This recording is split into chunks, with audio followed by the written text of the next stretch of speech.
This is really a high-stakes game, isn't it? It couldn't be any higher.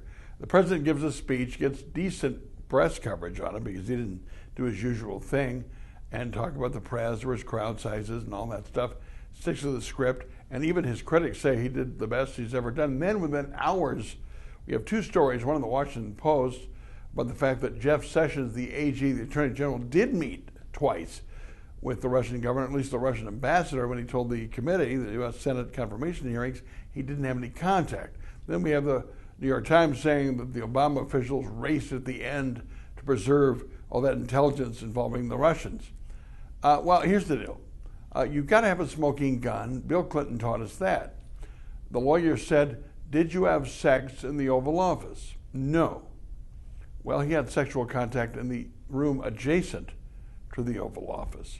Depends on what the definition of is.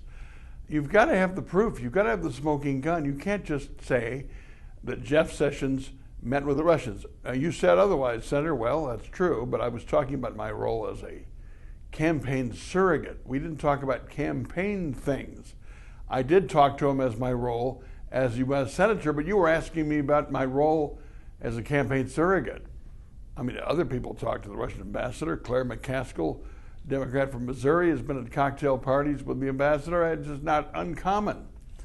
Yes, but Senator, you met with him in Cleveland at the Republican convention. Well, we were having a vodka. You see, it's hard to really get somebody unless you have proof. And is he that stupid? Maybe he is, I don't know. But it's one thing to have smoke and more smoke. Eventually, though, the smoke has to turn to fire, or you've got nothing. Hillary Clinton, they found out the next day after Benghazi, she told the government leaders in Egypt and her own daughter through emails, "We knew it wasn't the movie." But of course, she told the families at Andrews, "We'll get the video guy."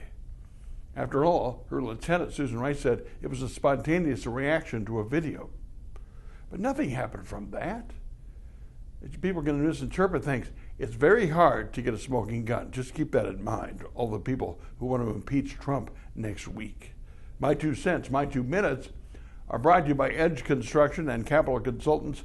Bill McCoshen, a lobbyist to work for Tommy, who knows how to get things done downtown. We can talk about this and more Monday at 8 on the Mitch Henck Show on madison.com.